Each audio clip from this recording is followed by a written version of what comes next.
Então, a gente, nosso movimento, o C2, né, a gente vai apresentar agora primeiro a história da arte barroca. Então, o movimento barroco ele surge muito ali naquela questão que está aconteceu a primeira reforma da igreja, né? Veio o protestantismo muito forte. Aí a igreja católica meio que sentiu, meio que veio essa questão política, né? Ela balançou. Aí meio que a igreja católica ela chama esses artistas meio que para fazer artes para eles. Meio que muito usar essa questão meio que de grandiosidade para a igreja. Vai criar também essa ideia do homem barroco, que ele vai começar a pensar a razão e a religião, fazendo meio que esse contraponto muito nas imagens e todas essas questões. Aqui tá, vou deixar aqui embaixo, na maioria deles vai ter o nome da arte e do artista que vai estar aqui em cima. Os principais nomes e características, os principais nomes que eu separei aí, muito para falar do Bernini e do Caravaggio. O Caravaggio ele usa muito essa noção do escuro e da iluminação. Isso daí vai ser usado depois também nos filmes. Nos primeiros filmes eles vão pegar uma inspiração nessa questão do fundo deles. Aí sempre com essa questão da igreja, da religiosidade sendo retratada de alguma forma, sempre de uma forma muito teatral, meio que assim, sobrepondo essa ideia de igreja, bem religioso. E aí não só também de cultura foi esse movimento, como eu falei, mas surgiu a ideia do barroco, então é uma questão da razão ali, às vezes até filosófica das pessoas ali daquela época. E aí também vai ter as pessoas que fazem esculturas, que não são somente esculturas artísticas, né? Que é a Beata, o Vício, o Vergonha, o Berlim, o menor. E aí é uma representação também religiosa.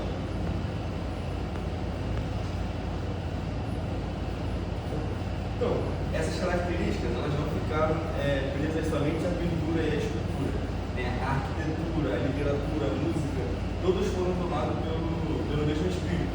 Compositores como Sebastian Bach e Antonio Vivaldi, eles fizeram obras complexas, levando ao lado mais denso, humano com suas obras, representando exatamente a ideia barroca, com muitos contrastes, muitas contradições nas suas músicas, né? Sempre quando eles faziam músicas, se tiverem orquestras, eles aumentavam muito o ritmo, a harmonia, aumentavam muito, fazendo com que a gente ficasse tenso assistindo a peça. E também tinha autores como o padre Antônio Vieira e Gregório Matos, que eles se expressavam com suas palavras as contradições e os contrastes da sociedade colonial. E a estética do barroco é sempre marcada por intensidade e movimento, trazendo a arte para uma experiência total. E no século XVIII, com a morte do rei Luís XV, a elite da burguesia francesa começou a dar espaço a um movimento derivado do barroco, que é o rococó, que é basicamente a estrutura é a mesma, mas ele é o mais decorativo e mais leve, manteve a ornamentação, mas suavizou o drama. Só que o rococó focava muito no luxo, era sempre ouro, joias, essas coisas, focada mais para isso. E a população em si estava mais atenta ao crescimento do iluminismo, que pregava mais a razão, pregava mais o equilíbrio. Então foi crescendo o iluminismo e assim dando nascimento ao neoclassicismo, que foi o movimento após. Mas mesmo assim o barroco deixou marcas profundas e influenciou gerações posteriores. Aqui na América Latina, por exemplo, foi o barroco colonial, que misturou tradições indígenas, africanas e europeias também. Só que aí, inclusive, é brasileiro, aí já sempre com essa noção de religião. Aqui na Igreja Nossa Senhora da Glória tem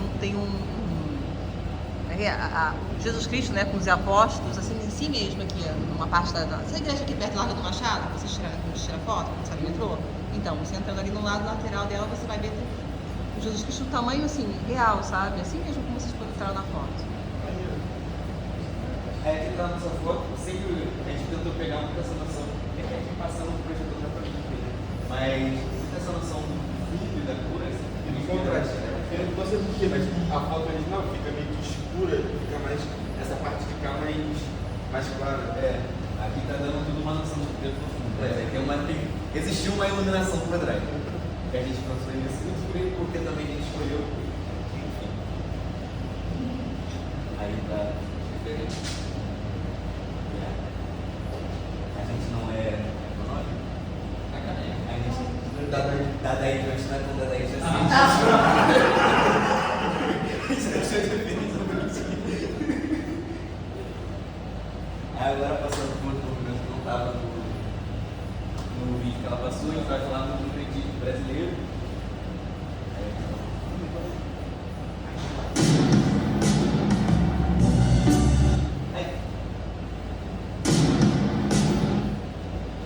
Olha que cara.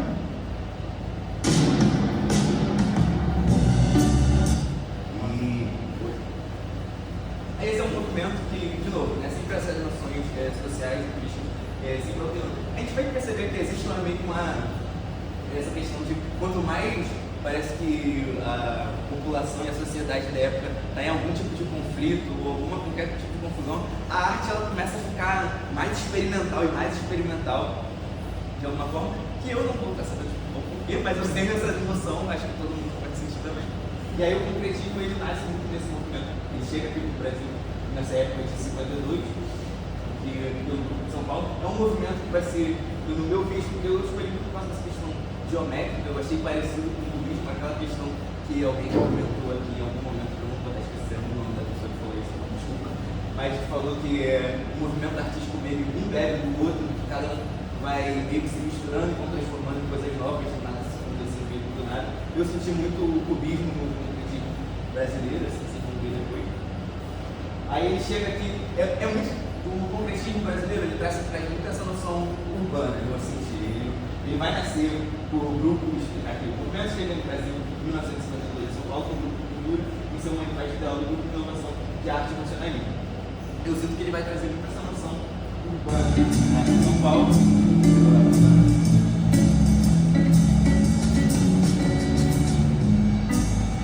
Aí dá grandes nomes, essa noção aí de novo, geométrica pra caramba.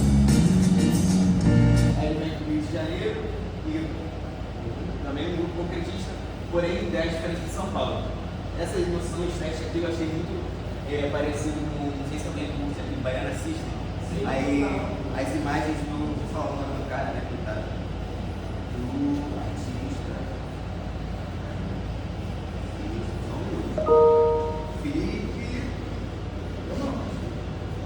Felipe Cartacho. Eu achei muito parecido com as artes dele, se vocês verem toda a capa, a Baiana System é uma banda, pra quem não sabe, não conhece. Aí eu achei muito parecido com todas as imagens, eles chamam esse artista e eles fazem meio que essa noção de estética da banda inteira. É muito parecido com isso, para ver como é que Baiana System é uma banda moderna. Então, assim, isso é de 1954, e aí hoje, sei lá, em 2016, vai ter uma arte do Felipe Cartacho que é muito inspirada nisso aqui. Você vai conseguir ver esse movimento concretista. Caramba.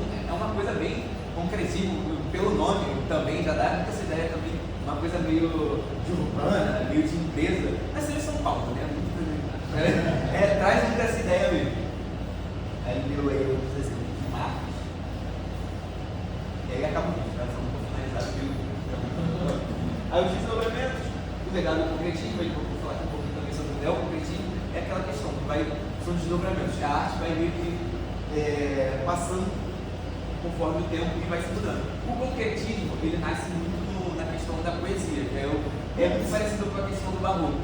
Ele não é única e exclusivamente da questão da pintura, da questão da arte gráfica. Ele nasce como poesia. Foi muito por que a gente escolheu esse movimento. O Arnaldo Tucci, todo mundo conhece o Arnaldo Tutti, eles partem de Titãs, Cidadão, Tribalistas. Já ouviu aquela música Aliança?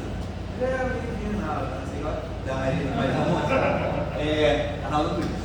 Ele faz muita poesia concreta, e é por isso que a gente escolheu também. Porque é um texto que Arnaldo Tutti está fazendo poesia concreta, e eu mostrei a coisa de 54, Arnaldo Tutti fazendo poesia concreta nos anos 80, 90, até o dia de hoje, né? Ele tá vivo. Verdade.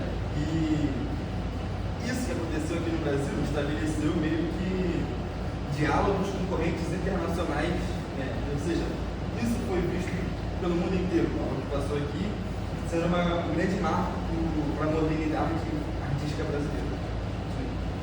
É um movimento que é europeu, antigo Brasil, ele adapta e transforma. Virou outro movimento. Acho que até muita solução de que até se a gente tentar copiar um movimento de fora e trazendo para cá, a gente nunca vai conseguir ser de fora. Só na arte de copiar, a gente já muda e já cria uma coisa nova.